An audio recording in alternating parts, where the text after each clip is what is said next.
kalau kami boleh datang ke tempat ini dengan kerinduan kami untuk dapat berjumpa dengan Engkau, untuk dapat merasakan nikmatnya saat kami berhadapan dengan Engkau. Itu semua kebaikan-kebaikan yang Kau nyatakan dalam hidup kami. Kami boleh memiliki tubuh yang sehat. Kami boleh memiliki kerohanian yang selalu berapi-api di hadapan-Mu. Itu semua kebaikan-Mu. Kami boleh memiliki keluarga yang baik. Kami boleh memiliki hal-hal yang indah dalam hidup ini saat kami mampu memandang Engkau dengan benar. Pagi hari ini, hendaknya kerinduan kami Kau jawab melalui kebenaran firman yang sebentar akan kami dengar. Berikanlah kami hikmat, tundukkanlah setiap hati kami di hadapan-Mu. Mampukan kami dapat menyimak, mengerti setiap firman yang diberitakan di tempat ini. Bukan hanya sebagai pengetahuan kami, bukan hanya sebagai penghiburan di dalam kehidupan kami. Hendaknya melalui kuasa Roh-Mu diberi satu kemampuan untuk dapat dilakukan di dalam kehidupan kami. Hamba-Mu bersyukur, berterima kasih atas kesehatan yang telah Kau berikan kepada hamba-Mu. Hamba-Mu bersyukur, berterima kasih atas kekuatan yang Kau nyatakan dalam hidup hamba-Mu. Berikanlah hamba-Mu satu kemampuan untuk menyatakan isi hati-Mu bagi kami semuanya. Melalui firman Tuhan yang sebentar akan kami dengar. Dan kami semua akan diberkati.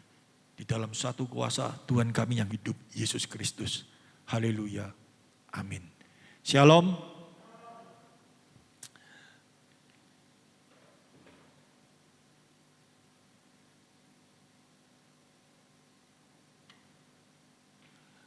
Ya.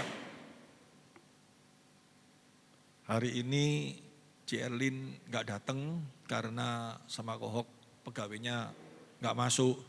Jadi dia kan gak bisa ditinggal tokonya katanya. Karena tokonya kan jual kue. Kalau ditinggal tutup kan kuenya nanti basi semua, dia bingung. Tiba-tiba pegawainya gak masuk dan dia telepon saya. Dia minta maaf gak bisa datang. Karena ada perjamuan kudus, dia gak bisa datang, enggak apa-apa saya ngomong kayak gitu. Kemarin hari Sabtu, Tuhan baik ya, saya diberi kesempatan untuk melayani di sebuah perusahaan kerupuk di Gendang Sari. Sebetulnya kemarin itu pertama kali saya keluar setelah sakit ini dan saya ke tempat itu carinya kok perusahaan tapi kok enggak ada, kayak pabrik itu enggak ada. Yang ada rumah-rumah besar gitu. Saya jalan-jalan, saya telepon akhirnya ketemu juga. Dan memang rumah itu besar sekali. Dan saya diajak masuk, di dalamnya ada satu ruangan. Tidak ada orangnya pertama kali. Saya setelah ke toilet, saya kembali lagi ke sana. Saya lihat anak muda, karyawannya sekitar 25 orang. Wah, langsung saya rasanya terbakar. Semangatnya saya naik luar biasa, saya penginjilan di sana dan saya tanyai beberapa hal yang mereka juga cukup kaget. Saya tahu karena selama ini mungkin mereka tidak pernah menerima pertanyaan-pertanyaan seperti itu. Kenapa Yesus harus datang di dunia sebagai manusia? Dia bingung. Salah satunya saya bertanya seperti itu. Kenapa dia harus jadi manusia?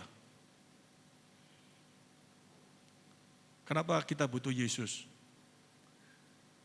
Kenapa kita harus berdoa? Banyak sekali pertanyaan-pertanyaan saya lemparkan dan akhirnya saya jawab semua. Mereka merasa diberkati dan saya senang sekali. Pulang dikasih kerupuk. Ya. Dan persembahan biasanya diberikan kepada saya, bukan saya tolak, saya terima, selalu saya kembalikan untuk pekerjaan Tuhan di sana. Tapi mereka ngomong, jangan Pak, ini sudah di manajemen. Jadi persembahan pun di manajemen harus diterima. Saya terima, saya kurangi untuk saya berikan ke sopir saya. Ya, selebihnya saya ngomong nanti saya kasihkan ke gereja. Tadi saya berikan ke Cik Bingbing, bisa ditulis nanti. Kita hari ini akan buka di dalam kitab Mazmur dan hari ini saya bersyukur saudara saya, tajik saya bisa datang ikut ibadah di tempat ini lagi, ya. Dimulai dari satu orang, nanti mungkin saudara saya yang lainnya bisa datang juga ke tempat ini. Firman Tuhan itu begitu luar biasa. Makin tua saya bisa merasakan bahwa tanpa firman Tuhan, manusia itu sulit sekali memperoleh kehidupan. Sulit sekali menghadapi hidup, bukan memperoleh, sulit sekali menghadapi hidup. Tapi manusia nggak sadar. Ya, minggu kemarin sudah saya jelaskan tentang anugerah umum dan anugerah khusus. Ya, anugerah khusus itu nggak semua orang menerima. Ya, kemarin belum saya sampaikan tentang anugerah khusus, tetapi anugerah umum sudah saya jelaskan. Anugerah umum itu setelah manusia jatuh dalam dosa, di dalam Kejadian pasal yang ketiga, hubungan manusia dengan Allah itu terputus karena dosa. Manusia dikutuk, manusia mengalami satu keterpurukan. Semua manusia mengalami satu kegelisahan, ya, condong mengalami satu kesengsaraan. Tapi Tuhan itu begitu baik, Dia memberikan anugerah umum berupa intelektual, di mana di Kejadian pasal 4 jelas sekali keturunan dari manusia berdosa itu mampu berkarya. Ada yang mampu membuat alat musik, kecapi, ada yang mampu menjadi seorang peternak, pengusaha ya, sekarang mampu menjadi seorang pandai besi. Ya mungkin kalau sekarang itu buat mobil. Itu semuanya Tuhan berikan, itu namanya anugerah umum. Baik orang percaya Tuhan maupun tidak percaya Tuhan diberi satu kemampuan untuk dapat berkarya, ya bukan mencipta tapi berkarya kalau saya ngomong ya, berkarya sesuatu, menghasilkan sesuatu yang bisa membuat manusia bahagia. Tapi kebahagiaan itu tidak bisa 100%, ya. Kebahagiaan itu kemarin secara psikologi diamati uang itu cuma sekitar 5% di dalam kehidupan manusia. Kenapa 5%? Sebab ada perbandingan, uang dengan hobi jauh lebih tinggi. Yang bisa membuat seorang bahagia itu hobi. Hobi itu 8%. Ya. Kenapa hobi bisa lebih tinggi? Saya buktikan, orang punya uang, orang medit. Ya, orang medit. Ya. Orang medit. Orang medit itu orang yang kikir sekali, tetapi kalau dia sudah hobi, ya uangnya seberapa banyaknya dia bisa belikan untuk hobi. Contoh, ya mungkin salah satu kakak ipar saya itu orangnya kikir luar biasa ya. Tapi kalau dia soal beli burung, ya burung di rumahnya sudah 10, 20, dia masih beli terus sampai 50. Dia tidak kikir untuk beli hobinya. Karena hobinya itu dia merasa bisa membuat dia lebih bahagia daripada dia menyimpan uang. Itu membuktikan ya, nanti videonya bisa dikasihkan ke dia. Ini membuktikan bahwa uang itu hanya bisa memberikan kebahagiaan di bawah standar hobi. Hobi jauh lebih tinggi. Orang yang kikir luar biasa tapi hobi makan, ya dengan uang yang dia biasanya kikir luar biasa, mau untuk beli sepatu, enggak usah, beli pakaian enggak usah karena dia ada hobi pakaian sama sepatu. Tapi soal makan, mau satu piring 2 juta dia bayar asal bisa membuat dia senang. Jadi hobi itu jauh lebih tinggi daripada nilai uang. Ya. Terus ada lagi soal kasih, cinta, ya keluarga itu makin hari. Tapi yang nomor 1 yang bisa membuat orang bahagia, berjumpa dengan Tuhan. Berjumpa dengan Tuhan itu bukan mati, ya, tetapi hubungan dengan Tuhan dibina dengan baik, itu sesuatu yang sangat luar biasa. Dan ini ada hubungannya dengan Mazmur 43 akan saya kupas ini. Tapi kalau anugerah khusus itu lain lagi. Anugerah khusus itu enggak semua orang mendapat. Hanya orang pilihan-pilihan Allah saja, orang yang menerima keselamatan. Nah ini banyak sekali orang yang tidak setuju dengan hal ini.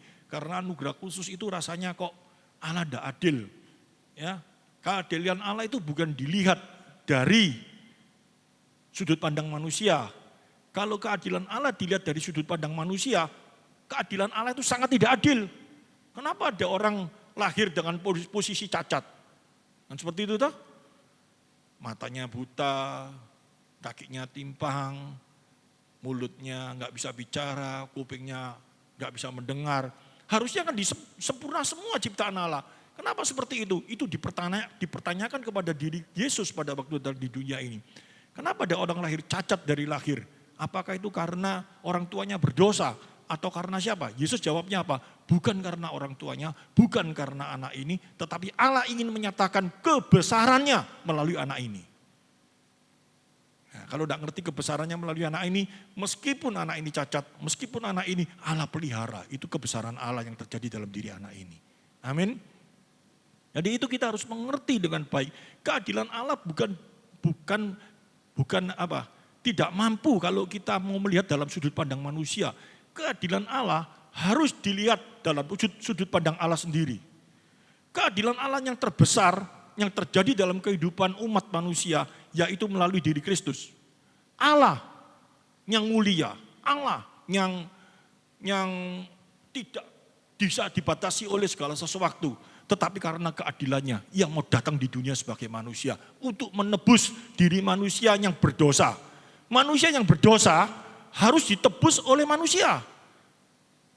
Kalau manusia yang berdosa ditebus oleh Allah, Allah nggak adil. Manusia yang berdosa, yang menebus harus manusia. Oleh karena itu, Allah harus datang di dalam dirinya sebagai manusia untuk menebus segala dosa manusia. Itu keadilan Allah dinyatakan di dalam diri Kristus. Kalau mau lihat pandangan keadilan Allah, Allah mau menyelamatkan manusia, bisa. Tanpa Yesus datang di dunia, bisa. Ayo semua manusia, aku pilih, ini yang tak pilih, ini yang tak pilih, ini masuk surga, enggak masuk surga. Semua masuk surga, enggak usah diadili. Apakah itu Allah adil? Malah enggak adil. Nah, keadilan manusia dinyatakan dari mana? Keadilan Allah melalui diri Kristus. Kristus yang mulia, Kristus yang tidak terbatas. Dia mau menjadi manusia yang terbatas. Dia mau menjadi manusia yang dibatasi oleh kedagingannya. Tetapi dia tidak melakukan dosa. Dia mati di kayu salib untuk menebus dosa manusia karena keadilan Allah. Amin. Itu yang disebut keadilan Allah menurut pandangan Allah sendiri. Kalau menurut pandangan manusia, manusia heran. Allah kok mau jadi manusia? Karena keadilannya Allah harus jadi manusia. Yes. Jangan ngomong Allah jadi manusia karena apa? Kalau dia nggak jadi manusia nggak ada tahu rasanya kepala pusing. Jadi dia nggak bisa ngebuati orang pusing. Itu Allahmu. Ya, kalau Allahku bukan seperti itu. Dia mau datang di dunia sebagai manusia karena dia harus menerima keadilannya. Amin. Itu yang sangat luar biasa. Ya, dan di dalam dirinya setelah mati di kayu salib dia memberikan hidupnya bagi umat manusia. Dia pilih orang-orang yang dia kasihi. Dia pilih orang-orang seturut dengan otoritasnya sebagai Allah. Kenapa seperti itu? Loh, sekarang semua manusia harusnya menerima hukuman kok. Semuanya. Hukuman harus terjadi dalam diri manusia. Siapapun manusia berdosa, dikatakan di dalam Roma pasal 3, tidak ada seorang pun yang benar. Semua asal dirinya disebut manusia berdosa. Harusnya menerima hukuman. Sekarang ada 10 orang penjahat. Semuanya telah melakukan kejahatan. Semuanya harus menerima hukuman mati. Tapi karena hakim itu begitu mengasihi, dia memberikan dirinya sebagai pengganti. Dia tidak bisa semuanya dibebaskan. Kalau bukan tidak bisa, kalau dia mau memilih satu orang yang dibebaskan, yang lainnya tidak dibebaskan, itu adalah hak prerogatif hakim itu sendiri. Gak bisa dia ngomong, harusnya semua dibebaskan. Tidak, kalau dia mau memilih satu, yang lainnya dihukum, pantas dihukum enggak? Pantas, karena telah melakukan kejahatan. Jadi hukuman atas diri manusia itu harusnya menerima hukuman, tapi karena kasihnya dia memilih. Nyata benar, bukan engkau yang memilih aku, tapi aku yang memilih engkau. Di dalam kitab 1 Petrus pasal 1 mulai ayat 1 sampai dengan ayat 4 dijelaskan, aku yang memilih engkau, aku yang menguduskan engkau, aku yang telah, coba dibuka. 1 Petrus pasal 1, mulai dengan ayat 1 sampai dengan ayat 4. Jelas sekali, dari Petrus Yesus Kristus kepada orang-orang pendatang yang terbesar, yang tersebar di Pontius, Galatia, Kapadokia, Asia Kecil, dan Bitinia. Yang kedua, yaitu orang-orang apa ini? Yang dipilih sesuai dengan rencana Allah. Yang dipilih, saya ulangi lagi, yang dipilih, yang ngomong ini siapa? Firman Tuhan, yang dipilih. Berarti Allah yang memilih. Sesuai dengan rencana Allah. Jadi Allah memilih sesuai dengan rencananya. Bukan ujuk-ujuk, bukan tiba-tiba. Tapi Di dalam rencana Allah, Allah memilih Dodok untuk sebagai jemaat Efrata. Allah memilih Dodok untuk diselamatkan masuk surga. Amin. Iya. Luar biasa enggak? Ya, dia yang memilih, yang dikuduskan oleh Roh. Kamu bisa hidup kudus, kamu bisa datang ke gereja. Itu semua karya Allah dalam hidupmu. Dia yang mendorong kamu, dia yang memberikan masukan, dia yang melakukan di dalam pikiranmu supaya kamu bisa datang ke gereja. Kalau saya pikir dalam diri saya sendiri, saya heran kok saya bisa jadi pendeta. Ya, kakak saya itu tahu dulu saya nakalnya kayak apa. Saya mau datang di gereja, itu sudah satu mujizat. Tetapi kalau saya bisa naik ke atas mimbar, itu lebih dari mujizat. Kasih karunia. Tak mungkin. Saya buktikan kok. Ya, minggu lalu saya jelaskan. Ada orang berdebat dengan saya tentang Injil. Saya sudah jelaskan sejelas mungkin dan dia tidak bisa membantah. Tapi jawabnya dia apa? Seumpama kamu itu betul-betul benar, aku pun gak mau melok. Sesuai imanmu. Karena aku gak bisa. Loh kenapa? Sudah benar aku tuh, kamu gak bisa bantah toh. Ya tapi aku gak mau. Ya saya ngomong dalam hati saya, bukan kapok on gak dipilih, bukan gitu. Ya, tapi saya menangis, Tuhan berikanlah kemurahan-Mu pada dirinya. Supaya dia bisa menerima Engkau. Amin. Gak bisa. Orang itu orang pinter. Ya, orang itu seorang yang intelektual. Tetapi kalau tidak dipilih Tuhan, tidak menerima kasih karunia. Kita ngomong sampai berbusa pun dia tidak bisa. Tapi dengan satu pengertian, bukan berarti kita tidak perlu ngomong orang itu bisa menerima. Kita perlu memberitakan. Dan berita itu akan membawa orang itu datang ke hadapan Allah. Amin. Ya, itu tugas kita. Tapi soal dia mau menerima Kristus apa enggak, jangan kita kecewa. Kalau kita kecewa nanti kita malas memberitakan firman. Ya, ini anugerah khusus namanya. Enggak semua orang menerima anugerah khusus itu, tetapi anugerah umum semua orang menerima anugerah umum itu. Sampai dengan apa anugerah umum itu akibatnya? Akibatnya orang merasa bahwa sumber kebahagiaan itu bukan karena anugerah khusus. Padahal anugerah khusus itu membawa satu dampak yang sangat luar biasa. Dikembalikan hubungan kita dengan Allah. Di mana kita dulu pertama kali dalam kitab Kejadian dijelaskan manusia dengan Allah sebelum jatuh dalam dosa. Begitu harmoninya hubungan itu. Ya, Allah datang, dam, wah, panggil sini. Yang muka kasih kuasa semua ciptaanku. Kamu harus berkuasa atasnya. Berikan dia nama. Hubungannya begitu baik, begitu indah. Tapi karena dosa, manusia tidak berani berdekat dengan Allah. Karena kalau dekat, mati mereka karena dosa. Allah memberikan anugerah umum. Mereka mampu menciptakan sesuatu yang seolah-olah bisa bahagia. Dan itu dibawa sampai masuk ke gereja hari ini. Banyak sekali gereja-gereja tidak memberitakan bagaimana anugerah khusus itu sesungguhnya. Bagaimana kebahagiaan itu sesungguhnya. Tetapi yang diberitakan hanya anugerah umum. Bagaimana supaya kita bisa dapat duit banyak. Bagaimana supaya Tuhan memberkati kita. Supaya kita kaya. Supaya kita memiliki ini. Supaya kita memiliki ini. Supaya gini, supaya gini, supaya gini, supaya gitu. Dengan cara ritual-ritual yang dilakukan. Sehingga kamu bisa memperoleh ini semua. Padahal itu cuma anugerah umum. Orang ateis itu loh, ya komunis, gak ada Tuhan. Kalau soal berkat jasmani, dia jauh lebih kaya daripada kita sekarang ini. Bener gak? Iya, di RRT itu banyak sekali orang yang tidak mengenal Tuhan.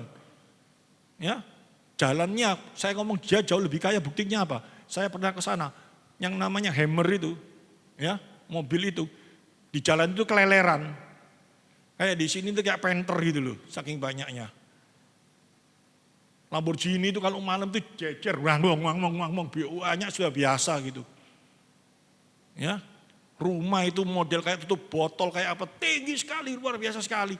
Padahal mereka itu mau ibadah saja nggak bisa sebebas ini. Sulit sekali. Tapi kenapa mereka bisa diberkati luar biasa? Itu anugerah umum. Yang bekerja, yang makan. Yang bekerja, menerima. Tapi orang datang ke gereja mintanya apa? Gak usah kerja, sembahyang tok tapi dapat duit. Karena Tuhan memberi, memberkati. Abraham itu bisa kayak kerja men. Ya, jangan mentang-mentang turunannya orangnya diberkati. Abraham itu kerja kalau mau kaya. Ya, semuanya dia berternak, dia olah semuanya. Bukan Abraham diam-diam seperti Elia. Elia pun nggak bisa kaya, cuma dikasih makanan toh. Di Sungai Kerit dikasih burung gagak satu, dia bukan jadi jual burung. Tapi makanan untuk dirinya dia sendiri. Tuhan itu adil dalam hal ini. Ya, saya nggak sedang mengubah itu, saya mau buka Mazmur pasal 43. Dimulai dari ayat yang pertama. Ini penting sekali ini, ayat ini. Mazmur pasal 43 ayat pertama.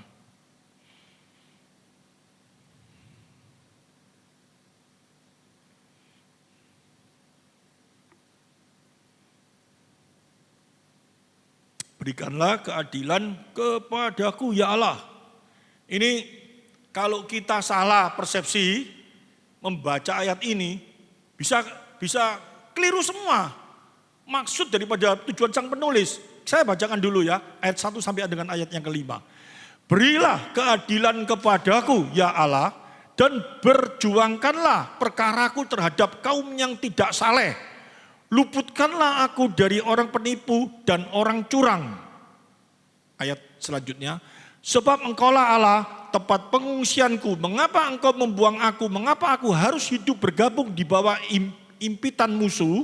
Yang ketiga, suruhlah terangmu dan kesetiaanmu datang. Supaya aku dituntun dan dibawa ke gunungmu yang kudus dan ke tempat kediamanmu. Ini kok rasanya aneh ya. Ayat 1, ayat 2 musuh-musuh kok ini kebawa ke sini. Lain nanti saya jelaskan. Ya. Ayat yang keempat. Maka aku dapat pergi ke mezbah Allah, menghadap Allah yang adalah sukacitaku dan kegembiraanku. Dan bersyukur kepadamu dengan kecapi ya Allah, ya Allahku. Mengapa engkau tertekan hai jiwaku? Ini depresi ya. Dan mengapa engkau gelisah di dalam diriku?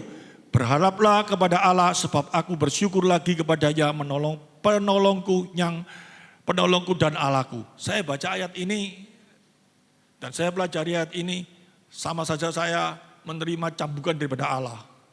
Ya.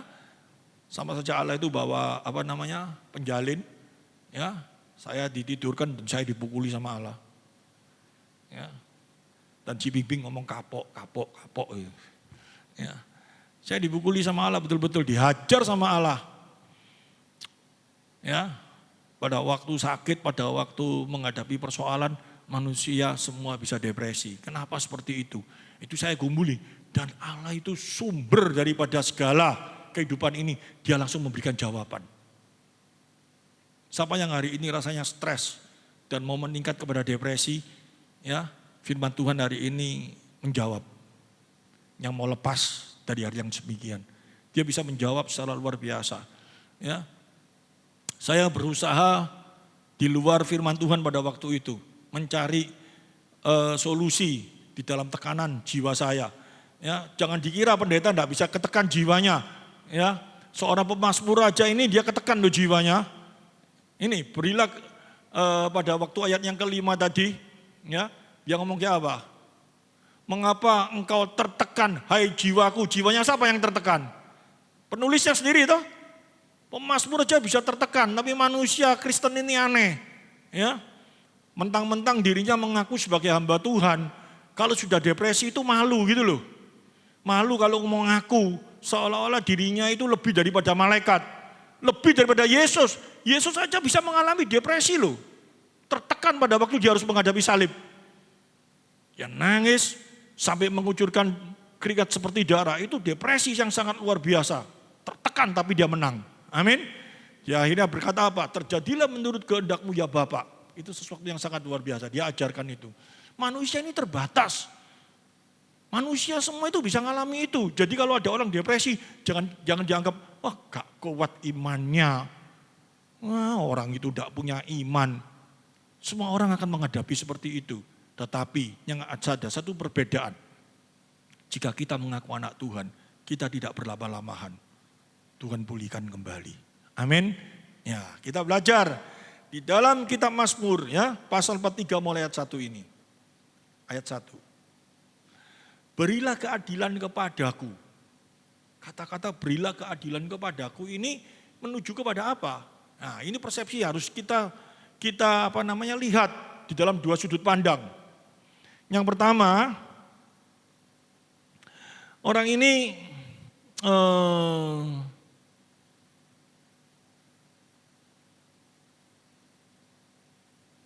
orang yang benar-benar narsis ya. Jadi merasa dirinya ini sudah benar, sudah paling benar, sehingga dia berani bicara sama Tuhan seperti itu. Berikanlah keadilan kepadaku, ya Allah. Seolah-olah dia ini sudah tidak ada salah, dan dia itu betul-betul orang yang paling benar. Sehingga dia minta keadilan Allah dinyatakan bagi orang-orang semuanya. Kan seperti itu toh. Berilah keadilan kepadaku, ya Allah, dan berjuanglah perkaraku terhadap kaum yang tidak saleh.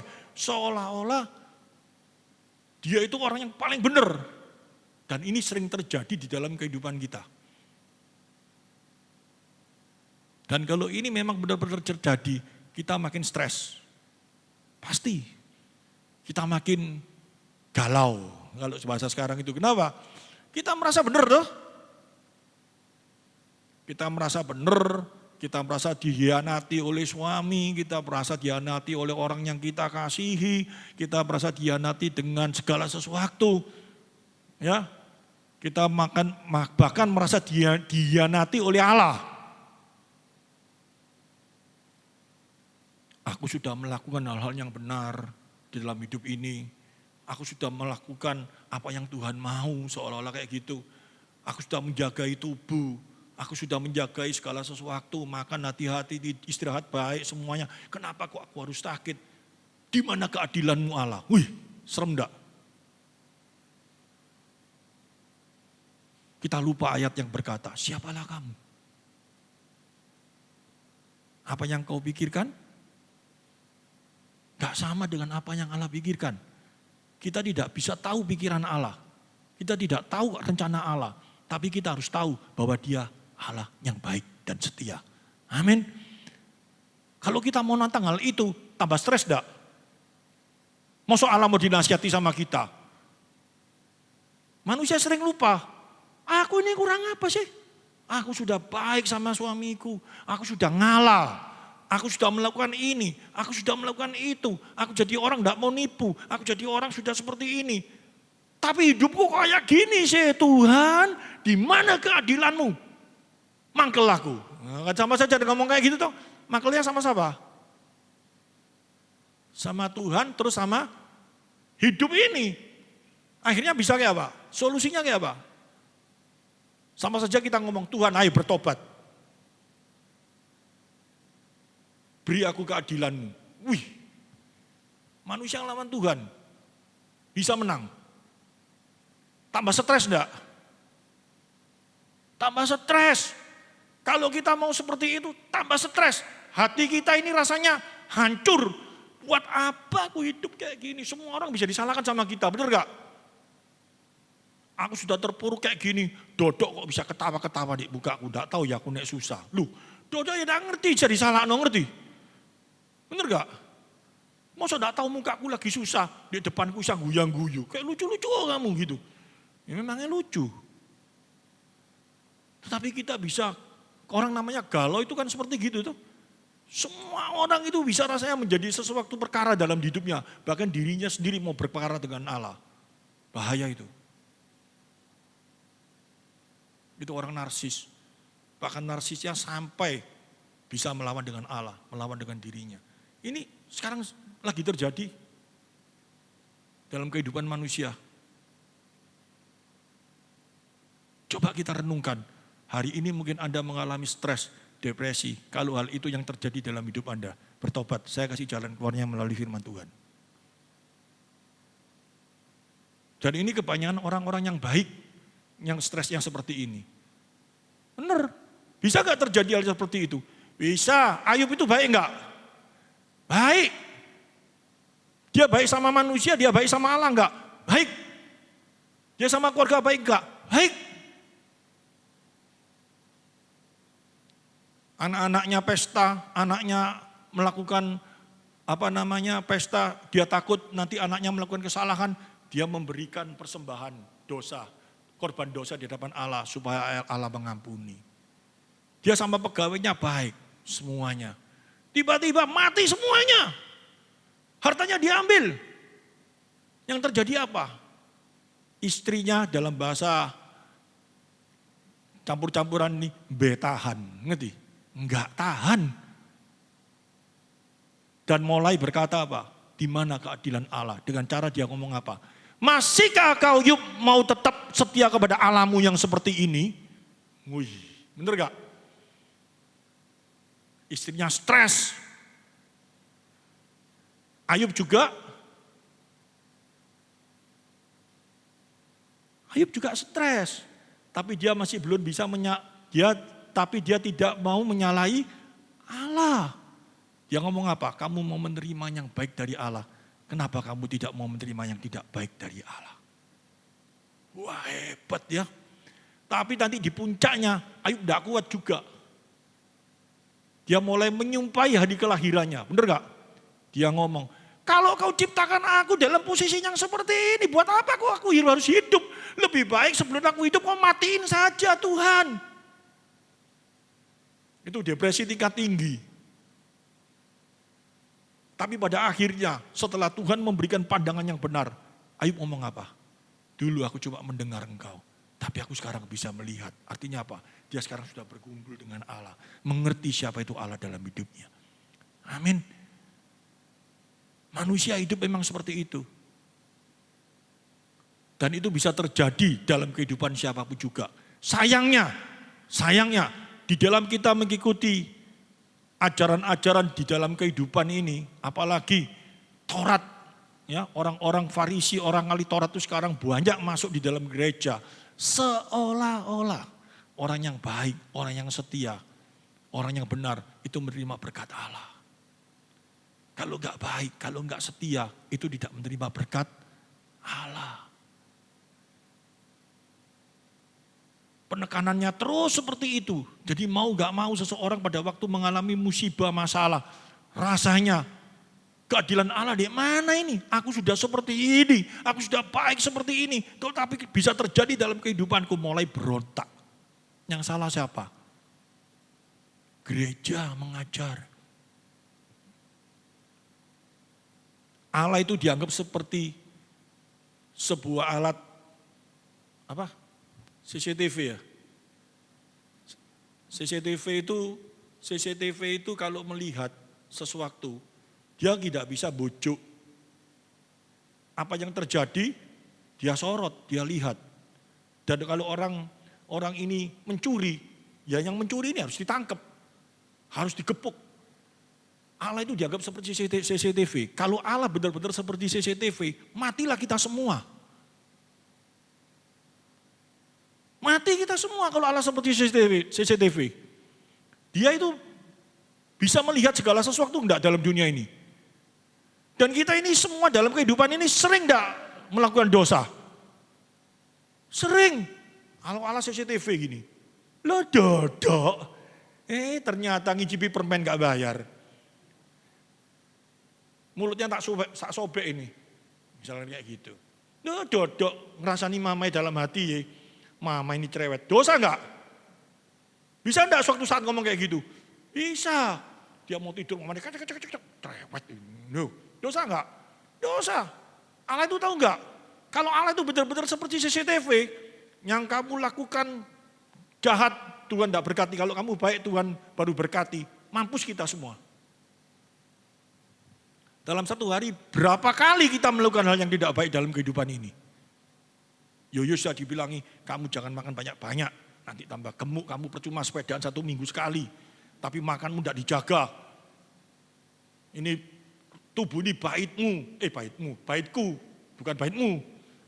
Tubuh ini baitku, jagai dengan benar. Ada sate babi, Tuhan tidak tahu, ciak saja, salah 1 kali jebret, dihukum enggak? Kalau Tuhan seperti CCTV, mati kita semua. Matilah.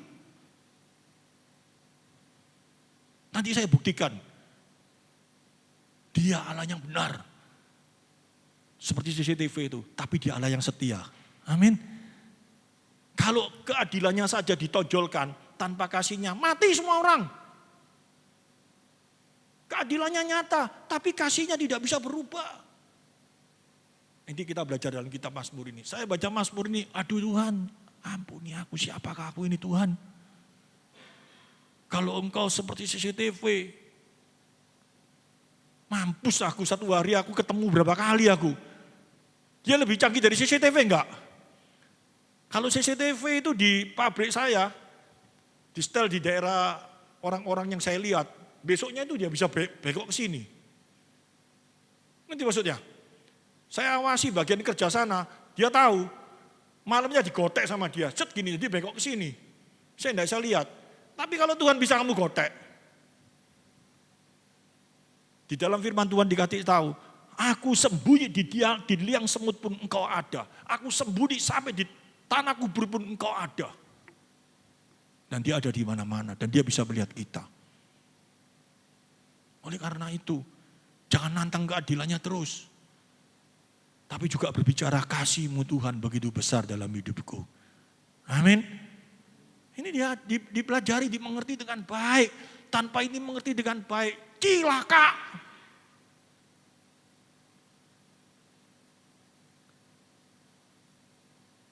Nah, ini kita mulai belajar. Tadi yang pertama, berilah keadilan kepadaku. Kalau ini merasa bahwa kita yang benar dan orang lain yang bersalah, dan kita minta keadilan Allah seperti itu, yang terjadi dalam kehidupan kita, stres.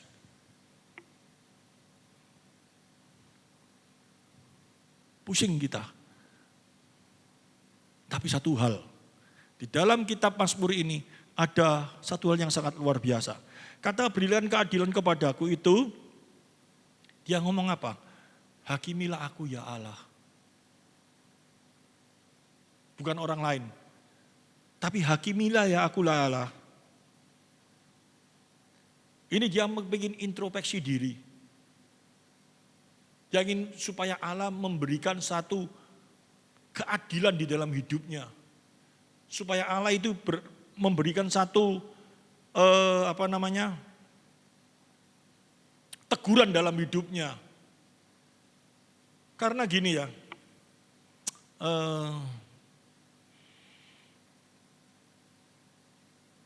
dalam diri kita ini terbatas.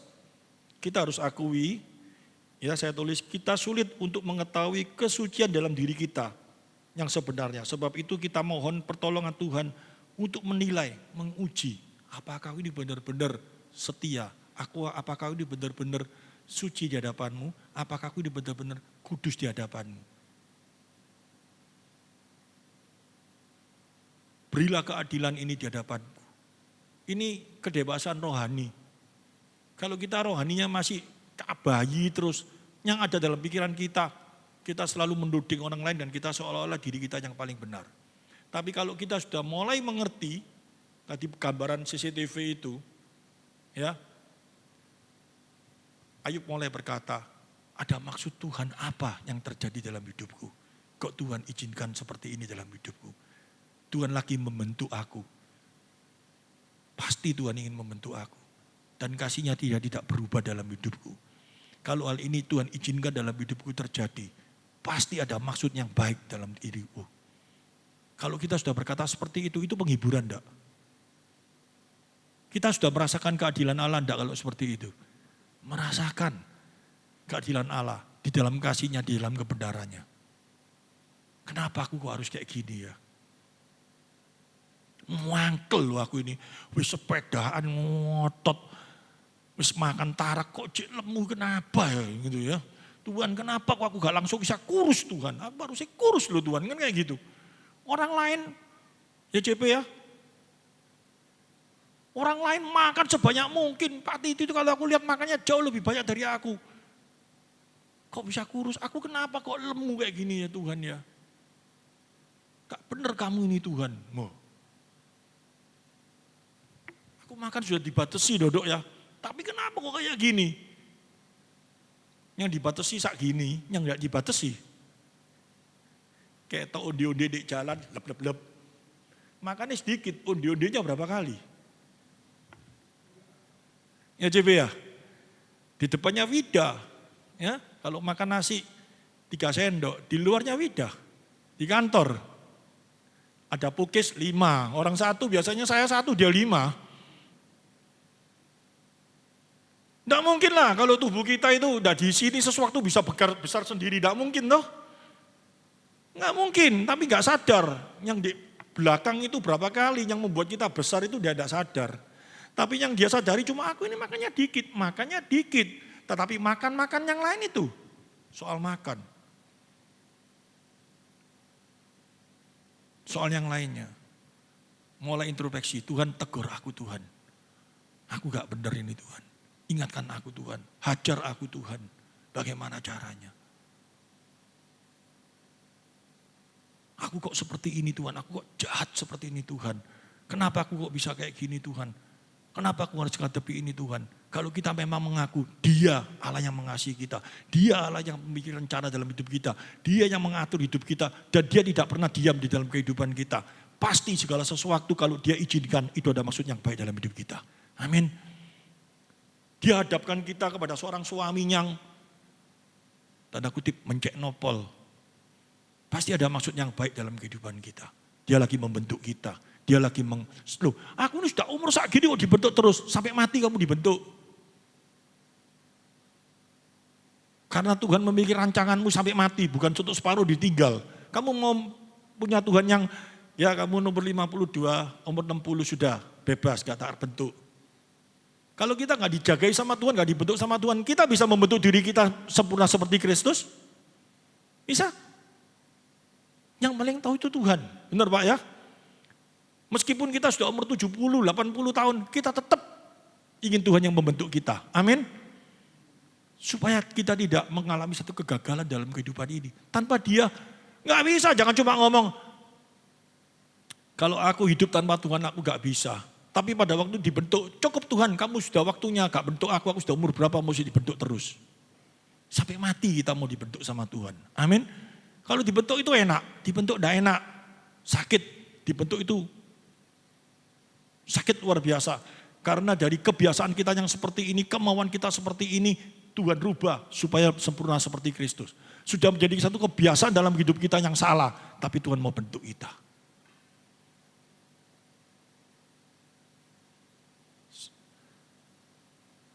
Kalau di gereja yang didapat ini, kalau saya ngajarkan tentang anugerah umum gampang. Setia sama Tuhan, dapat duit banyak. Setia sama Tuhan, kamu bahagia, keluargamu bahagia. Kalau cuma kayak gitu tok, gak usah ke gereja, belajar sama orang ateis.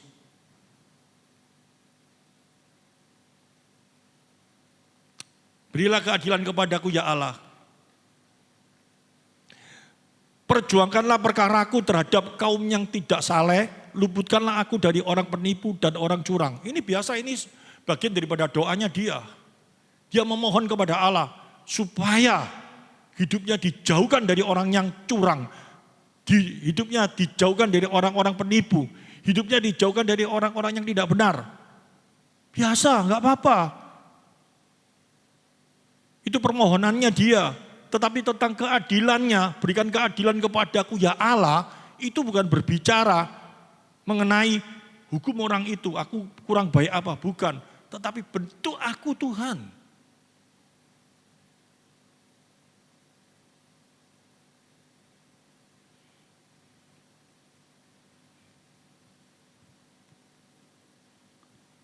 Di dalam kehidupan kita, ya, kita memang perlu berdoa. Doa orang benar besar kuasanya. Amin. Terus jangan kita ngomong, ya orang benar itu tidak ada seorang pun yang benar. Tadi kan dikatakan kayak gitu tuh. Semua orang berdosa. Ya, yang paling benar cuma Tuhan Yesus. Benar ya? Jadi tulisannya Rasul Yakobus itu suratnya cuma ditujukan kepada Tuhan Yesus, bukan pada kita. Doa orang benar besar kuasanya. Berarti dia nulis ini cuma untuk Tuhan Yesus. Bukan. Doa orang benar besar kuasanya. Berarti apa? Di dalam kehidupan kita, ya, kita wajib hidup kudus. Kita wajib hidup sebagai orang benar. Wajib itu dalam kehidupan kita. Karena hanya doa orang benar yang Tuhan mau dengar. Benar. Manusia ini sering kebablas, begitu ngerti doktrin, nggak ada seorang pun yang baik. semua orang gak baik, semua orang berdosa, semua orang gak betul. Doa orang benar besar kuasanya. Ya kita bukan orang benar, berarti tidak ada kuasa. Salah. Kita berdoa ada kuasa. Amin. Ya. Dia memohon, luputkanlah aku dari orang penipu dan orang curang. Itu harus dalam kehidupan kita. Dengan cara kita memohon, Tuhan tolong jauhkan aku dari hal-hal yang seperti ini. Harus dalam kehidupan kita terus. Terus,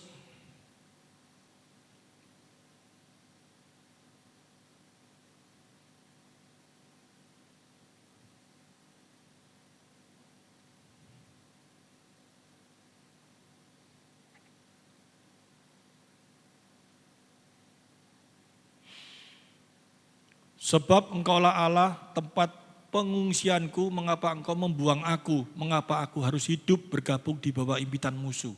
Nah, ini masalahnya di mana? Dari ayat 2 ini sudah kelihatan. Yang pertama tadi, bukan dia teriak-teriak bahwa dia tidak menerima keadilan Allah karena dia ditekan oleh musuh-musuhnya sehingga dia berontak ngomong sama Allah. Itu loh orang-orang tidak benar. Keadilan menyatakan dalam dirinya. Bukan seperti itu. Tetapi dia suruh Tuhan memberikan satu keadilan dalam dirinya supaya dia bisa mengintrospeksi dirinya.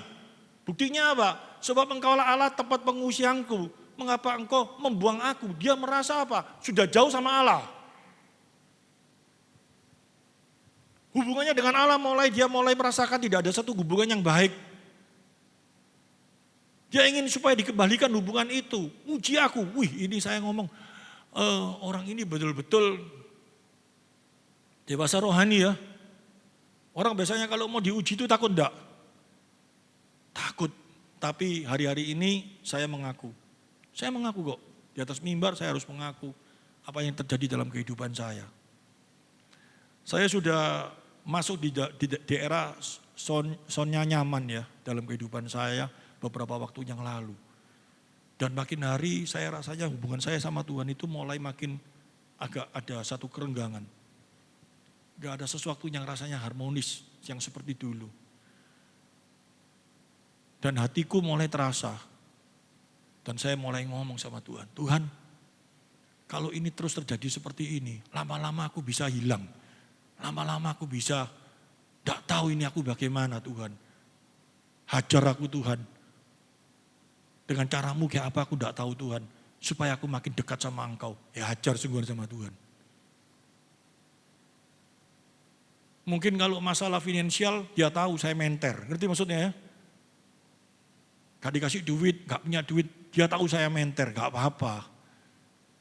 Mungkin kalau masalah hanya perkara-perkara yang ada di dalam hal keuangan atau apa. Dia paling tahu saya gak apa-apa. Tapi kalau disentuh kesehatan saya, mbok. Sampai ngomong mbok itu berarti ibu tuh. Menjerit saya.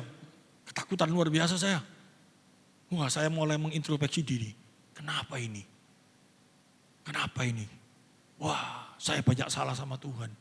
Wah saya banyak ya benarnya sama Tuhan. Saya banyak hal yang tidak Tuhan kehendaki. Saya harus mulai berdekatan sama Dia. Saya harus mulai seperti ini. Saya harus membangun ini. Saya gak boleh nyalakan orang lain. Saya gak boleh merasa benar sendiri. Saya sangat bobrok. Saya harus seperti ini. Saya harus seperti ini. Mulai. Wih Tuhan itu luar biasa. Saya berusaha mau kembali sama Tuhan. Pada waktu sudah masuk di dalam era-era tertentu. Sulit. Rasanya mulai hampa. Oleh karena itu hati-hati. Dalam kehidupan ini. Kalau Tuhan sudah mulai ingatkan, kamu sudah mulai jauh sama aku, jangan ditahan-tahan, cepat kembali. Kamu tahan-tahan tambah jauh. Dan kalau kamu sudah menjerit sama dia dan dia sudah, kalau kamu memang orang pilihan dan dia mulai membentuk kamu, sakit. Sakitnya luar biasa, ketakutannya luar biasa.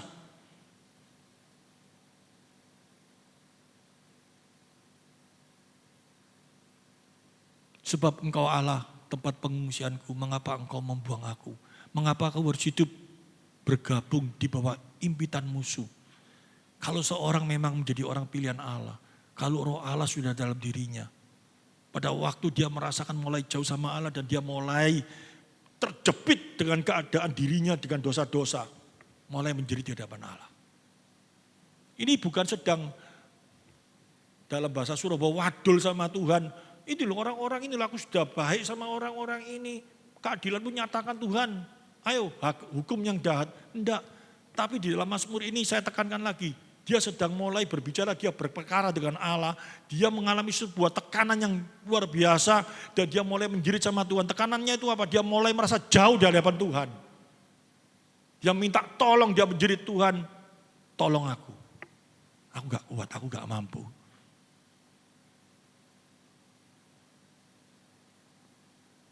Itu adalah sebuah jawaban di dalam kehidupan kita. Nantinya, kalau kita sudah menjerit, Dia Allah yang penuh kasih. Amin. Engkau yang depresi, engkau yang stres, engkau yang goyang. Dia tolong kok nanti. Nanti kita lihat sampai ayat yang kelima. Tapi kalau kita mencari keadilan Allah supaya Allah menghukum orang yang doi, kita merasa benar sendiri. Tambah stres kita. Ayo, mau kuat-kuatan sama Tuhan. Sudah umur berapa saya? Umur 60. Saya merasa benar sendiri. Saya merasa, aku loh, wis tak makan udang, wis tak makan sambel, wis hati-hati, tidak minum cola aja yang paling enak. Dulu saya tidak mau minum tidak mau minum ini, es krim tidak berani. Kenapa kok tetap asam lambung? Ya, kamu gak makan apa-apa pun tak buat asam lambung, aku ya bisa kok supaya kamu mendekat kepadaku. Supaya kamu benar-benar bertobat sama aku. Benar gak? Bisa Tuhan lakukan hal itu. Sama saja dalam kehidupan rumah tangga. Aku sama suamiku ini sudah baik, aku sudah ngalah, sudah ini. Kenapa kok bisa terjadi tetap sama aku kayak gini? Tuhan lagi bentuk kamu. Jangan ngamuk sama Tuhan. Cuma ngomong, Tuhan kenapa aku sudah seperti ini. Tapi kalau kau memang lagi membentuk aku seperti aku mau kok Tuhan. Karena aku percaya segala bentuk tanganmu yang terbaik yang kau lakukan dalam hidupku. Yang paling tahu itu Tuhan kok. Hati kita ini jahat. Kita nggak tahu hati kita. Kita jangan ngomong, kalau istriku ya, biasanya istri ngomong suami itu. Kalau suamiku baik, aku makin setia sama engkau, gombal. Tuhan yang paling tahu. Bener gak? Kalau istrimu sudah baik, kamu hari Minggu pergi ke tretes jalan-jalan. Ke mall, sudah lupa sama Tuhan. Duh, enggak Tuhan, sungguhan Tuhan. Tuhan yang tahu. Belum waktunya kamu menerima seperti itu. Sampai kapan Tuhan? Tuhan yang tahu, aku enggak tahu.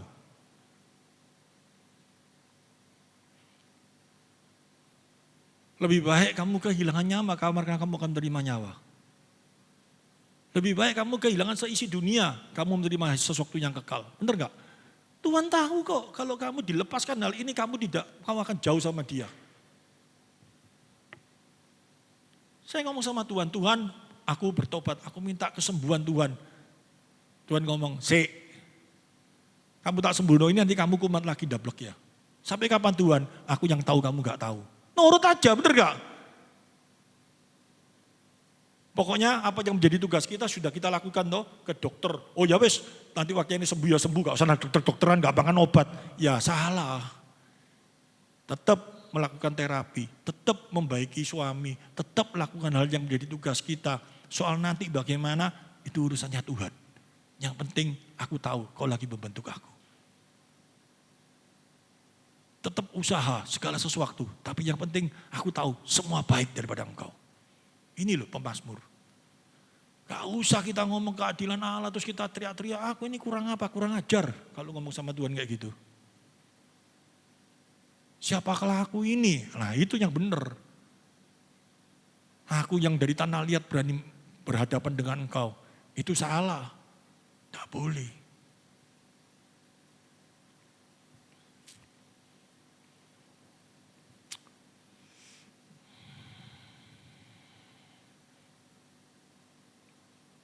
Ya, pada saat kita hadapi masalah, saya tulis ya. Jangan kita lari terus menyalahkan masalah kita, tapi larilah kepada Tuhan.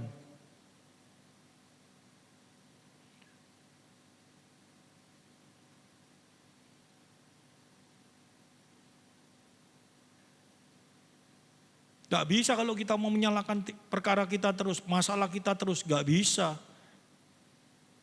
Masalah kita salahkan terus. Ini aku, waduh, saya ketemu sama seseorang yang bisa depresi itu kebanyakan apa? Menyalahkan masalah yang terjadi di dalam hidupnya. Mulai, waduh, misalkan sama suamiku ini gak kena bener. Aku getun dikawin sama DE. Terus tambah panjang enggak? Enggak karu-karuan omongannya sudahan. Akhirnya yang paling pojok apa? Hidupku sia-sia. Bener enggak? Kalau sudah kayak gitu stres enggak? Depresi enggak? Rasanya hidup tidak ada artinya. Kamu mau hidup seperti itu atau ngomong, Tuhan kalau kau izinkan aku menikah dengan, ya bolehlah kamu sebutkan munyuk itu enggak apa-apa sekali-sekali ya. Untuk ngilangkan mangkelnya kamu. Tapi sak munyuk-munyuk kan sudah jadi suamimu. Kamu mau sama munyuk ya enggak apa-apa. Kamu lebih baik ngomong munyuk apa ngomong kamu ini laki yang ganteng gitu meskipun dia jelek. Untuk menghibur kamu. Kamu bisa ngomong, meskipun aku menikah dengan orang yang seperti ini Tuhan. Seperti ini, karena enggak enak toh. Siapa yang mau dulu? Ya, meskipun aku menikah dengan dia Tuhan. Dan hidupku terjadi seperti ini. Aku tahu ada rancanganmu yang baik dalam hidupku. Dan aku percaya hal itu. Kapan ini bisa kembali menjadi baik? Aku percaya sama engkau. Kapan? Jangan terus tanya kapan, nanti stres lagi. Tapi yang penting percaya sama dia. Sampai kapan? Sampai Tuhan Yesus datang kedua kali. Amin. Iya, lebih enak tuh. Karena dia tidak pernah ingkar janji. Itu dipegang di dalam kehidupan kita. Maka kita itu obat depresi yang paling luar biasa. Puncaknya tadi malam, perut saya sakit ya. Waduh sakit ini Tuhan, kok sakit lagi Tuhan, kenapa ini? Mikir macam-macam. Oh Tuhan lagi bentuk aku ini. Sekarang aku mikir kayak gitu, Tuhan lagi bentuk aku harus tenang. Gak apa-apa, obat sudah tak minum, segala sesuatu sudah beres, pikiran yang tidak benar. Saya tidak mau mikir, yang aku pikirkan ada rancangan Tuhan yang baik dalam hidupku. Enak-enak sendiri kok.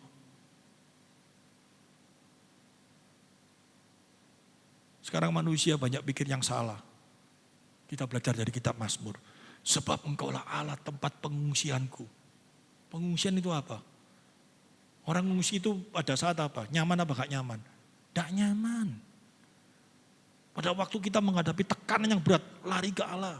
Jangan lari mengandalkan diri sendiri. Membenarkan diri sendiri. Narsis. Orang kalau sudah depresi itu tambah narsis. Saya paling kasihan itu sama seorang dokter psikolog. Dia nampung sampahnya orang, ngerti? Saya ini kayak gini. Saya ketemu sama orang yang stres ngomong sama saya, kalau saya nggak kuat saya ikut stres enggak? Karena pendapat dia yang stres itu harus saya iyai dan masuk di dalam kepala saya. Akhirnya saya jadi stres juga apa enggak? Orang ini loh beceno, terus kita suruh ngaku iya beceno gitu. Orang ini enggak benar, iya enggak benar. Terus kita disuruh yang dulu kita pandangan sama Sandi itu benar, jadi suruh ikut enggak benar. Jadi saya yang benar sudah ikut-ikut jadi stres kali enggak? Orang stres itu mengajak orang supaya ikut jadi stres. Kalau kita sudah nurut semua, ya lega, enggak lega. Orang paling kasihan itu orang dokter psikologi, sakit jiwa itu loh. Ngikuti pikirannya terus. Sampai dia iyai. Kalau dikasih solusi dibantah, kasih solusi dibantah. Suruh membenarkan dia. Saya kalau gak kuat, wis gak tahu ngomong dewe, pikiran dewe. Kebayang dalam kehidupan itu seperti itu. Daripada teriak-teriak sama orang. Orang kalau stres itu senangnya dibujui, ngerti maksudnya? Orang itu enggak bener lo gini-gini, iya memang gak bener. Wah itu kalau sama orang yang suka gatuk ya. Orang stres itu lebih baik kalau mau konseling ketemu sama orang yang suka, mengiyai segala sesuatu, ngerti? Oh iya, oh iya orang itu gak karu-karu memang. Rasanya dia seneng, wah. Setelah itu pusing nambah enggak? Pusing, tetap ada solusinya. Solusi yang terbaik, percaya sama Tuhan. Percaya sama Tuhan itu mengembalikan jadi diri kita kembali. Aku ini manusia yang dikuasihi Tuhan. Aku manusia yang sudah ditebus dengan harga yang mahal. Masa aku dibiarkan seperti ini? Masa dia memiliki rancangan yang tidak baik sama aku? Masa aku dikasih suami yang seperti ini, istri seperti ini, masalah seperti ini. Kalau dia baik sama aku, tidak mungkin seperti ini. Aku tahu dia baik. Kalau Tuhan izinkan seperti ini, ada maksud yang baik yang terjadi dalam hidupku. Aku percaya. Jangan cuma nyanyi, aku percaya Tuhanku ajaib, dia akan mengubah aku. Nalah. Nyanyian Pentakosta itu setiap kalau kita aplikasikan ke diri kita yang lagi stres tambah gawat. Berteologilah dengan yang baik, mengertilah dengan hal yang baik. Kenapa harus terjadi seperti ini? Oh, aku harus introspeksi diri. Tuhan, uji aku Tuhan. Adili aku Tuhan, supaya aku bisa mengerti rancangan-Mu dalam hidupku yang benar. Mengapa kau harus hidup bergabung di bawah impitan musuh? Tidak perlu. Jangan kita bergabung. Jangan kita susah mendapat sebuah tekanan. Karena kita memiliki Tuhan yang dahsyat. Amin. Kita memiliki pembela kita kok. Jangan kita kebawa ke sana. Ayat yang ketiga.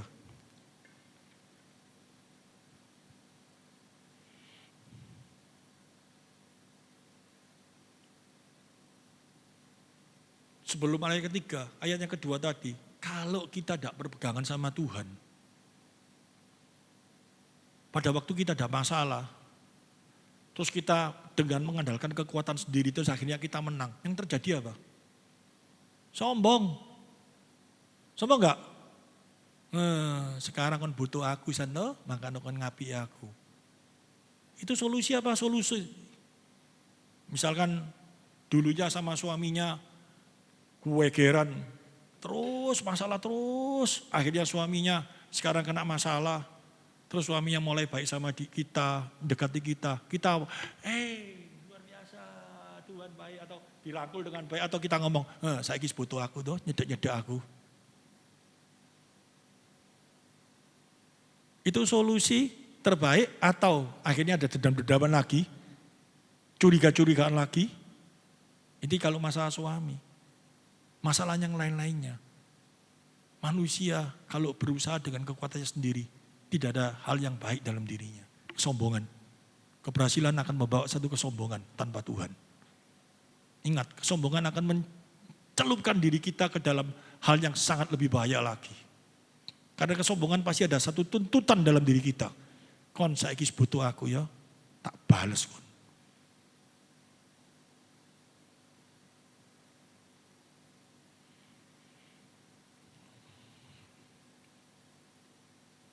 Ayat yang ketiga, suruhlah terangmu dan kesetiaanmu datang. Inilah solusinya pada waktu menghadapi situasi. Sebetulnya di dalam bahasa aslinya, kesetiaanmu itu dalam bahasa Inggrisnya juga memiliki pengertian, tadi saya tulis ya, kebenaran. Nah ini tadi jawaban. Kesetiaan dan kebenaran itu selalu bergandengan. Suruhlah terangmu dan kesetiaanmu atau kebenaranmu datang. Supaya aku dituntun dan dibawa ke gunungmu yang kudus dan ke tempat kediamanmu. Supaya kita mampu datang di hadapan Allah. Dengan cara apa, Bu? Bukan keadilannya saja. Tetapi apa? Kesetiaannya. Kebenarannya dinyatakan dalam hidup kita. Keadilannya. Kesetiaan Allah juga menghadiri hidup kita. Kalau cuma keadilannya saja seperti CCTV itu kita akan menderita, kita takut semuanya. Tapi kebenarannya, keadilannya disertai dengan kesetiaannya. Allah yang setia, Allah yang penuh kasih. Suruhlah terangmu dan kesetiaanmu datang, kebenaranmu datang. Supaya aku bisa kembali datang ke gunung yang kudus dan tempat kediamanmu. Seperti datang ke gereja ini. Pada waktu datang ke gereja, kita benar-benar bisa merasakan hadirat Tuhan. Berjumpa dengan Tuhan, merasakan betapa baiknya Tuhan dalam hidup kita. Kalau datang ke gereja kita tidak bisa merasakan hal itu, gawat.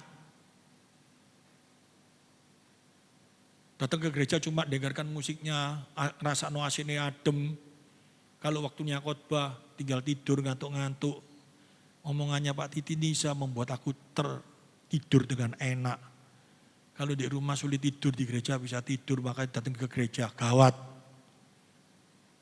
Tapi datang ke gereja, setiap perkataan firman Tuhan, setiap pujian, bisa merasakan hadirat Tuhan secara dahsyat, itu luar biasa. Seseorang kalau makin merasa jauh sama Tuhan, makin jauh sama Tuhan, itu gawat, gak terasa. Ukurannya di mana? Ibadah rasanya ampang-ampang saja. Tuhannya sekarang kok udah ada ya. Puji-pujian ya wis gini-gini tok. Firman Tuhan yang cuma ya wis gitu-gitu tok. Tak dengar gitu sebagai pengetahuan. Oh ya ngerti aku sekarang, ngerti. Tapi Tuhannya rasanya tidak menegur dia, tidak ada respon dalam hatinya apa-apa. Menangislah kalau kayak gitu. Itu bahaya sekali itu. Itu gejala makin jauh sama Tuhan.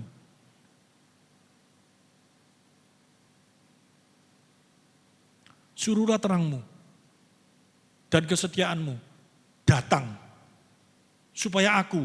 Ini kan berarti dari ayat yang pertama tujuan yang satu toh, bukan mencari keadilan Allah untuk menghukum orang lain toh, bukan mencari keadilan Allah untuk menghukum orang fasik toh, tetapi keadilan Allah untuk mengintrospeksi dirinya sendiri. Buktinya mana? Ayat 3 ini loh. Suruhlah terangmu dan kesetiaanmu datang supaya siapa? Aku dituntun dan dibawa ke gunungmu. Berarti yang ada masalah siapa? Dirinya. Dia mencari keadilan untuk siapa? Dirinya. Bukan untuk orang lain. Ya. Kalau kita cuma satu pasal tok, satu ayat tok yang kita pegang, gawat pengertiannya. Seolah-olah mencari keadilan Allah untuk orang lain. Tidak, tapi ayat ini berbicara tentang mencari keadilan untuk dirinya sendiri. Supaya Tuhan menguji kesalehannya. Supaya Tuhan menguji kekudusannya. Supaya Tuhan menguji kesuciannya. Karena setiap orang itu tidak mengerti benar-benar memiliki iman apa enggak dalam hidupnya. Imannya sekuat apa, tidak ada yang tahu. Abraham pada waktu Allah berbicara, persembahkanlah Ishak di hadapanku. Bukan Tuhan lagi mencobai Ishak dan Tuhan mulai deg-degan. Abraham ini benar-benar mau nurut apa enggak ya. Suruh mempersembahkan anaknya. Wah, Tuhan yang tek. Wah nanti pas gak jadi, ganti apa namanya ini ya, bukan Abraham. Ganti Dodok mungkin, yang dicoba. Kan gak mungkin toh.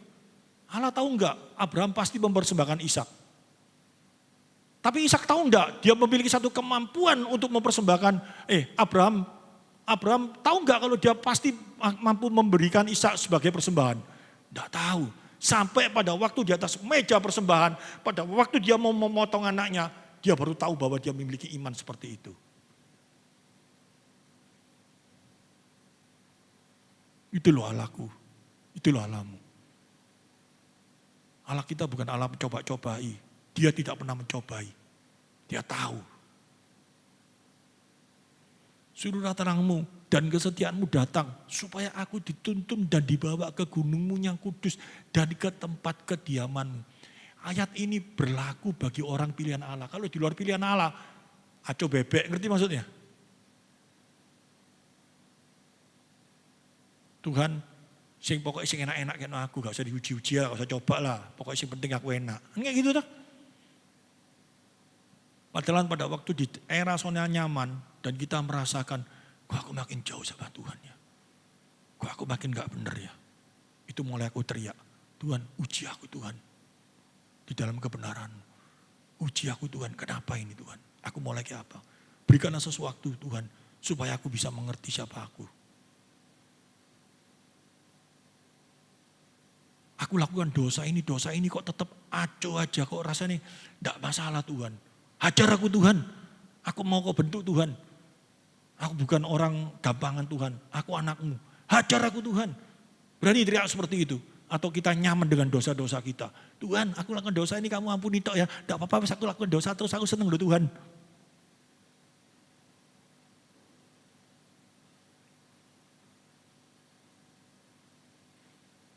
Aku salah banyak Tuhan. Kenapa kok Tuhan diamkan? Aku tidak mau menjadi orang yang tadinya terbuang Tuhan. Aku mau lepas dari dosa ini kok enggak bisa Tuhan. Kekuatanku sendiri enggak bisa. Tuhan tolong beri keadilan-Mu dalam diriku. Ini loh ayat ini kayak gitu. Aku kok depresi terus, khawatir terus, ini kenapa Tuhan? Hidupku rasa khawatir, rasa enggak enak terus ini Tuhan, kenapa Tuhan? Tuhan tolong Tuhan. Lepaskan aku dari depresi ini. Bentuk, laksanakan keadilan-Mu dalam hidupku. Supaya aku bisa mengerti siapa Engkau dalam hidupku. Kalau sudah kayak gitu, nyaman enggak? Nyaman. Tuhan keluarkan, Tuhan beritahu, Tuhan ginikan. Wih, ampun Tuhan, aku salah Tuhan. Aku yang salah. Aku mau kembali kepada Engkau. Bentuk aku Tuhan. Aku berjalan sama Engkau menghadapi situasi yang seperti ini. Amin. Kuk yang kuberikan enak rasanya dan ringan. Terjadi dalam kehidupan kita. Suaminya tetap masih mokong, masalahnya masih tetap ada, sakitnya masih ada. Bisa terjadi? Bisa, supaya kita bentuk. Tapi kalau berjalan sama Tuhan, kuk yang kuberikan enak dan ringan rasanya. Amin. Apa kau memikul kukmu sendiri tanpa Tuhan? Berat, gak kuat kamu. Tapi kalau berjalan sama Tuhan, ya seperti itu rasanya. Kuk itu tetap ada dalam kehidupan kita selama kita hidup. Tapi bersama Dia, happy ya, happy ye, katanya anak sekolah minggu. Iya, ya, suruhlah terangmu dan kesetiaanmu datang, supaya aku dituntun dan dibawa ke gunungmu yang kudus, dan ke tempat kediamanmu. Ayat yang keempat, maka aku dapat pergi ke mezbah Allah. Baru bisa datang, ya, menghadap Allah yang adalah sukacitaku dan kegembiraanku. Berarti pada waktu kita bisa hubungan dengan Allah mulai dikembalikan dengan baik. Merasakan kesetiaan Allah, merasakan kebaikan Allah, merasakan segala sesuatunya. Di dalam kehidupan kita Allah gitu baik. Pada waktu datang ke gereja berjumpa dengan Allah, seneng enggak? Maka aku dapat pergi ke mezbah Allah, menghadap Allah. Datang ini menghadap Allah semua toh. Baik di gereja, baik di rumah pada waktu berdoa. Bukan rasanya berdoa dengan kening di kerut gini. Ngerti maksudnya? Kening di kerut itu. Bangun tidur. Ya wis aku nek doa gak enak. Sepenting aku doa. Tambah mencucu. Tuhan aku bangun doa Tuhan. Aku belani bangun gini. Nggak dituruti ngamuk. Lucu toh. Apa nih aku nggak doa nanti rasanya nggak lego. Aku pokoknya mari doa lego. Sudah mari doa. Tidur enak Tuhan. Atau ada waktu kita bangun benar-benar merasakan ini satu hal yang indah. Aku mau berjumpa dengan Tuhan pagi-pagi. Memang aku masih ngantuk rasanya. Tapi ngantuk ini bisa mengalahkan segala sesuatu saat aku bertemu dengan Tuhan. Mulai berdoa, Tuhan Engkau baik. Engkau sangat baik. Dan Engkau baik Tuhan. Aku mau datang di hadapan-Mu. Aku mau melakukan yang terbaik untuk Engkau hari ini Tuhan. Pimpin aku Tuhan. Aku menghadapi situasi yang seperti ini Tuhan. Aku tahu ada rancangan-Mu yang baik. Mungkin aku gak kuat Tuhan. Beri pertolongan-Mu, beri kekuatan-Mu Tuhan. Supaya aku boleh jadi terang. Wah, mulai kata-kata seperti itu pada waktu menghadapi kegelapan itu. Kita jadi gelap apa kita jadi terang? Di hadapan kita ini orang ini gelap, yang selalu membuat kita gelap. Tapi kalau kita sudah bersama Tuhan dan kita jadi terang, kita tetap ketawa enggak? Aku jadi terangmu, kamu memang gelap, aku jadi terangmu, aku jadi terangmu. Ya toh? Kita bisa ketawa, kita bisa ngomong, yes. Udah ngomel, iya kamu gelap, aku terang. Aku mulai berbicara sama engkau, supaya kau jadi terang juga. Bersama Tuhan luar biasa. Ya, adalah sukacitaku dan kegembiraanku dan bersyukur kepadamu dengan kecapi, ya Allah, ya Allahku. Baru bisa menyanyi, baru bisa melakukan hal yang baik di hadapan Tuhan. Jangan cuma nyanyi karaokean tok. Ya Allah engkau kerinduanku, suaranya dia enak-enak tapi tidak ada sesuatu dalam hatinya. Percuma, kegembiraan yang semu. Harus benar-benar bisa merasakan, mau kayak gitu kayak apa. Datang sama Tuhan, Tuhan bentuk aku, Tuhan aku mau. Enak luar biasa. Sampai kapan itu terjadi? Sampai aku dipanggil. Gak usah Tuhan aku mau seperti gini. Tapi 1 tahun tok loh Tuhan. Suamiku harus bertobat, istriku bertobat, masalahku harus beres. Kalau enggak aku nanti mulai ngamuk. Dan aku mau kayak gini Tuhan. Ini karena aku mengharapkan memang kita mengharapkan semua, tetapi harus lebih percaya bahwa rancangan Tuhan jauh lebih baik daripada rancangan kita. Benar enggak? Saya ngadapi kok itu. Tuhan, masalah ini Tuhan kalau sudah selesai, aku benar-benar mau setia sama Engkau. Masalahnya selesai, setianya cuma 1 bulan, 2 bulan, amblas lagi tidak karu-karuan. Ini benar. Pertobatan saya itu berapa kali kalau saya hitung di hadapan Tuhan? Beribu-ribu kali. Yang paling nyata itu pertobatan saya pertama kali. Saya bertobat dari Tawangmangu, nyanyi puji-pujian naik bis sampai Surabaya gak mau berhenti. Masuk di dalam rumah, tidur, senengnya luar biasa berjumpa dengan Tuhan, happy, luar biasa senengnya saya pada waktu masih SMP kelas 1 itu, kelas 3. Setelah itu 1 minggu teman saya datang ke diskotik hilang lagi. Waduh rasanya tidak enak, Tuhan bentuk aku Tuhan, aku mau bertobat nanti sudah bertobat benar-benar Tuhan pada waktu menghadapi masalah, nanti aku mau setia sama Engkau. Tuhan ngomong, itu loh kekuatanmu gak bisa, kamu harus tak bentuk terus. Bentuknya kayak apa? Jadi pendeta. Pendeta masuk ke klub malam, apa? Sudah tidak bisa saya dicegah semua. Hati kepingin pergi sana, bisa kepingin loh. Saya manusia normal kok. Tapi Tuhan jagai, gak boleh kamu. Itu Tuhan luar biasa. Dia mengasihi saya luar biasa. Titi kalau gak jadikan pendeta, rusak ini.